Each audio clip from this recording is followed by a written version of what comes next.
Dnešná mládež nič nevie. Ja v ich veku, Som musela vedieť všetko. povinná vojenská služba by ich naučila. Osočuje každá generácia, ale je to naozaj problém. Keby to problém nebol, nemusela by sa v každej rozprávke, každá postava doznať poznania. Predstav si, že by takí Janko a Marienka vedeli sadnúť na lopatu. No tak by bolo o jednu rozprávku menej. A o jednu tragédiu viac. Na úkor získania poznania sa mládež musela vyvršiť nad starenkou bez štípky rešpektu k starobe.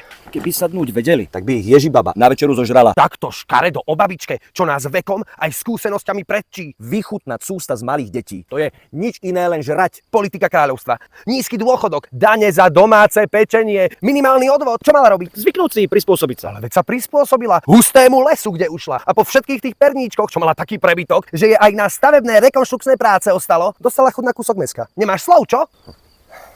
A ty si s tým stotožnený? Ani nie.